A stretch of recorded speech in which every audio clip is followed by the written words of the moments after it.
Former Springbok flank, Wahl Bartmann joins us today on Front Row Rugby. Wahl, a very, very warm welcome to you and welcome. Thank you very much. Thank you for the invite. It's lovely to have you on. Let's go back to 1992. South Africa had obviously been isolated from international rugby, and the Springboks were returning, playing their first test match against New Zealand at Ellis Park. Just in the lead up to that, obviously you were selected for the team. I'm keen to know, did you think that you would be in that side? Well, Currie Cup rugby was still Currie Cup rugby those days, and it was quite tough. I moved to the Sharks, Natal, in 1990, and with Mac and everybody there, it's gone very well, and I were playing some of my best rugby then. And then obviously that test match itself against the All Blacks, a 27-24 defeat narrowly for the Springboks. I'm just keen to know, in the aftermath, in the dressing room, what was the feeling amongst yourselves? Well, getting back into it, you really realize what you've missed. It was such a great opportunity. And as you would recall, that we were behind quite early in the match, and in the last few minutes we should have scored a few tries. So we had some opportunities, and we missed out on those. But it was excellent being back in, especially playing against the All Blacks. And then obviously a week later in Cape Town against Australia, who were the world champions at the time, the Wallabies, and that didn't go as well. Do you think that maybe afterwards there was a realization that maybe there is a little bit of a gap between the Springboks and maybe the best teams in the world at the time? Yes, I think being in isolation so long definitely had an impact. We played against each other's, 2 Currie Cup rounds all around the season, and definitely, we missed that, and it definitely we could see that in the second game. And then obviously after that, off to France and the UK for a tour, 2 test matches against the French, and obviously winning the first one. Afterwards, in the dressing room, I'm keen to know, what was the feeling amongst the players? Well, touring, it was quite a long tour for us, and it was actually great. So, we went onto that field, the French, those Wednesday games that we played, they had their best and toughest sides out there. So they were testing us during the week as well. And I must say, going into the change room after that win was excellent, great. The atmosphere was great, and we really enjoyed it. Okay, and then obviously the French came back in the second test and leveled the series. But then there was an opportunity to finish on a high. The Springboks played against England at Twickenham. Am I correct in saying that you didn't actually play in that test match? Yeah, so I got injured. I struggled with my shoulder. We played one of those Wednesday games, and in England, the first one, and I got injured, and unfortunately I was out for the rest of the tour. So, right. but it was a great stadium, and sitting here today, saying not being part of international rugby, there's 2 things that I can say. I've never played a test in New Zealand and one in Twickenham, so it's tough. And I think if isolation weren't there, probably the opportunities would have been there. Indeed. So I'm keen to know, on that tour of France and the UK in 1992, just off the field, in terms of like special memories or something funny, is there something that you fondly recall? Well, you would probably recall in the second test, I played with Audrey Gelners. He was the lock, and of course Benaziz went down, and nobody saw it, but I was supporting him, so I saw what happened there. And everybody only after that realized that Audrey gave him a good smack. Right. And I think that these days that sort of thing is just not possible in rugby, especially with the TMOs and all the cameras and that sort of thing. Well, unfortunately, Audrey, I think he broke his hand as well, and he was also off the field. So, yeah, no red cards or anything at that stage. So it was actually quite nice, a penalty against you, and you carry on with the game. But I think after that first test, we celebrated, and we went into the change room and back to our hotel that night. And yes, the next morning, somebody ordered, or during that night, a lot of the most expensive champagne was ordered, and they blocked the bus before we left the hotel because they wanted to know who ordered it and who's going to pay for it. I can just imagine. There's something else that a lot of people, especially in those days, spoke about, and that was provincialism. And the sort of feeling was that within the Springbok squad, especially on tours, you might find that, like the Western Province guys might stick together, or the Natal guys would stick together. Would you say that that was something that you experienced?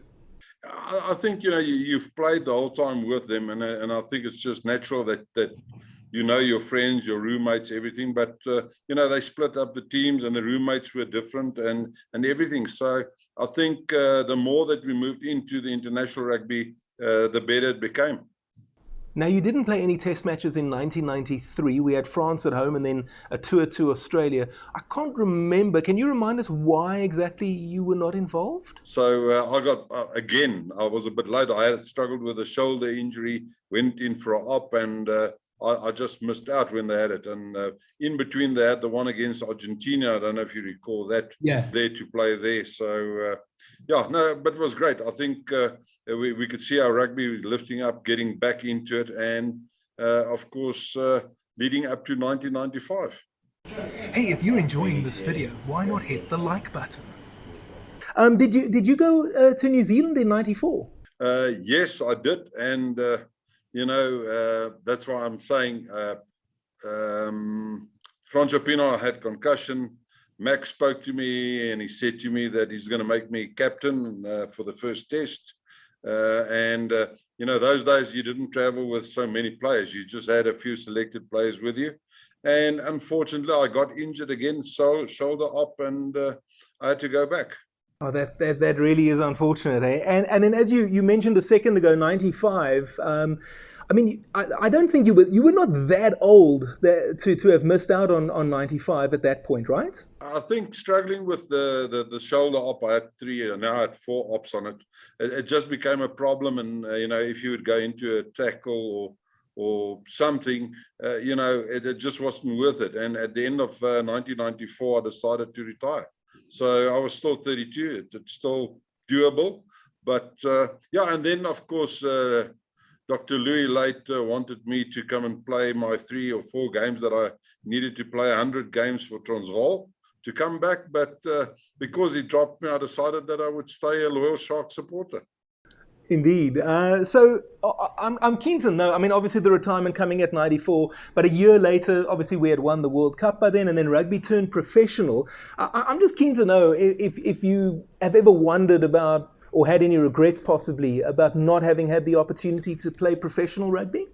Definitely, I think, if you look at players like Dani Gerber, and you look at how many tests they've played and where they would have been, if you look at Naas Botha, all of those, if you really put those stats together and you look at those players, they were excellent. And definitely, I think professional is fine, it's good. You benefit financially from it. But I think we lost out of an era of playing rugby, and a lot of good players, and possibly a lot of players that would have become Springboks didn't achieve that due to the isolation. So that really was a very difficult part. I think it stopped. Well, it started in 81, I think was that last tour to New Zealand. 86, there was those few tests against the Cavaliers, which I was fortunate to play in. But otherwise, there was not much. The other thing is, if we look at modern day rugby, now in the professional era, rugby's been professional now for almost 30 years. When you watch the games on the TV, how much different is it compared to when you were playing, would you say? My view is still the forwards and the basics will win you the game. So it is physical. The players are much more physical. They spend a lot of time in the gym. They do it as a professional, and you train for 6 to 8 hours a day. We used to work. I used to fly down to Durban 3 or 4 times a week to go and train and then play on a Saturday. So definitely, I think physically, it was always very hard as well. And I think there's more injuries these days. It seems to be the case, doesn't it? And I think there was something interesting, and now I'm going back probably a decade. There was a stat that the junior Springbok team, I think it was 2009 or 2010, somewhere around there, that the junior Springbok team's backline players, man for man, were bigger than the 1992 Springbok forwards. Definitely, if you look at that, and I saw some of the stats that they compared, definitely if you look at the size of the players, we were much smaller than those. And definitely, I think it's the training methods, it's professional, it's a job, and it's a big difference. What would you say is maybe the funniest moment that you experienced on a Springbok tour? touring with Dick Muir could be very interesting. I must say, you get all these characters in the teams, and he was definitely one of them, and was always up to something. So, you know, you're on the field, he would kick it up in the air, and as you stand and want to catch the ball, he would tackle you on a wet field, etc. So, but you know, on tour, we're not very naughty. We always stick to the rules, and we stick to the rules, and what goes on tour stays on tour. Absolutely. I'm not going to get more than that out of you, I don't think. Well, I think that brings an end to our discussion for today. I just want to again say thank you very much for being available. It was lovely having you on Front Row Rugby, and hopefully we can have you on again in the future. Thank you very much, and God bless. Last time on Front Row Rugby, we had Rudy Vleis-Versace as our guest. You can go watch that video. It's appearing on the screen right now. Next week, we're going to have Robbie Kempson with us. Thank you so much for watching. If you enjoyed that video, why not tackle the like button? You can also subscribe and hit the notification bell so you don't miss any content from Front Row Rugby. See you next time.